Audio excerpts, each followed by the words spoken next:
like I said, we were lucky enough to get to go on the ride, and then, you know, you try to record in your brain everything that you saw, you know. And I remember when we would get as ride operators to the Adam Leota area, you could yell across to people that were in front of you and behind you and say, did you see this? The next time around, watch for that, and so forth. So there was a lot of chit-chat like that going on. And it's funny, I just saw at a sale, they had a poster for that night for employees, and it went for thousands of dollars. It was hanging up in our punch the clock area. You know, so.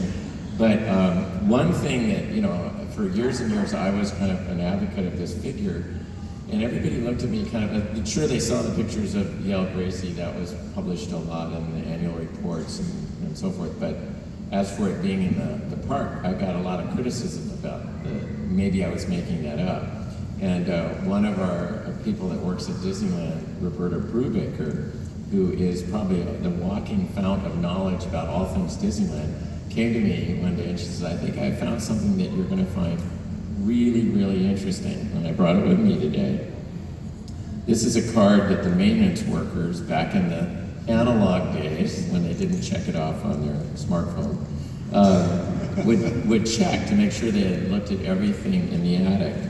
And here, well, he isn't called by the same name, he's called Ghost Hatbox. So, see, we've been pronouncing it wrong all these years. But he is clearly there. And so that was our first real record that something physical existed. And then when, not too long ago, about 5 years, a 8mm movie in horrible, you know, shape, because it was so dark in there, showed up, where you can make out clearly the form of the Hatbox in the attic, and it was located as you're just about to go out onto the balcony. It was located on the right side, and there are still, as you said, there are bolts there, aren't there? There are, and I in the dark tripped over them a few times. But then, looking down, you can see the actual base plate and the foundation bolt where the figure originally was, which the chest is kind of to the left. And you might wonder why we moved it outside onto the balcony itself. But this was a couple years before we got real hot and heavy on it. We did a little mock-up.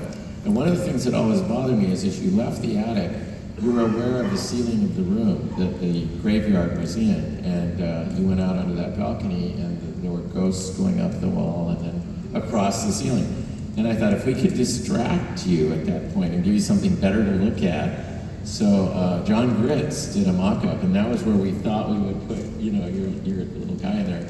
And we were going to do that right there. So, but that never came through. So I was thrilled when you guys did it and you put it in the place we had. Yeah. So you guys put it right in the spot where it was supposed to be? Yeah, and that, like I said before, there were several attempts at doing this. Some got farther than others. I think the one you guys did with John Gritz probably got the farthest, and then ours got finally, with the help of yours, got a little bit farther and we got it in. But it was completely building off of the work that you guys had done and the other Imagineers before us had been pitching. We also have to give a big handout here to merchandise, who, it went off the charts. That character is just light years more popular than any other character in the ride. And I think then Guillermo doing the, chills for it at both Comic-Cons that he went to. So this is going to be the centerpiece of this.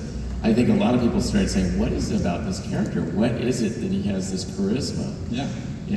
That's awesome. And you actually have a video here of the new Hatbox Ghost in action, right? I believe so, yes. All right, if we could go ahead and watch the video there.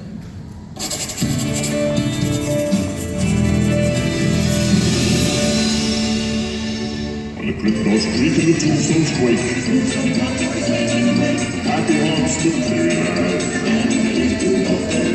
Bringing us out to socialize. We are at Walt Disney Imagineering in Glendale, and this is the staging area for our Hatbox Ghost figure. The Hatbox Ghost was one of the original 999 happy haunts in the mansion. Sometime around the opening, he disappeared and has been missing from the mansion for the past 45 years. And so for the Disneyland Diamond Celebration, we thought it was a wonderful opportunity to bring him home to the mansion. Despite the fact that the Hatbox Ghost hasn't been in the mansion since around opening day in 1969, He has a cult following. There is a ton of fans for the Hatbox Ghost. He's one of the most popular figures in the mansion and doesn't even exist there. It was originally installed in 1969, so we have a few different and new tricks up our sleeves. But at the same time, we're using a lot of the fundamental tricks and illusions that our forefathers like Yale Gracie and Mark Davis had pushed out in the original figure. Yale Gracie and his role in the original Haunted Mansion was pretty massive. He was the illusioneer behind all of the fun gags and all of the fun illusions that went through the Haunted Mansion. We enjoy these things to this day and still don't even know how they're done. We had very few pieces of reference for the original Hatbox Ghost figure. We had a couple of images from here at Imagineering and one piece of artwork from Mark Davis. And we used those very carefully to inspire his look for today. Guests, when they travel by on their dune buggy and see the modern Hatbox Ghost, will see something that was really the original intent of our Imagineers back in 1969. When they go by, the Hatbox Ghost will be looming at them, and then his head will fully disappear from the top of his shoulders and then reappear back into his hat box. And then, as they're going by, they'll see right before their eyes, like a magic trick, the head disappear from the hat box and appear right on the top of the shoulders again. Well, I love the opportunity to be able to go into his attractions and be able to, as he says, plus them up and add new magic back into existing attractions. And we are excited to be able to continue that today here at Imagineering.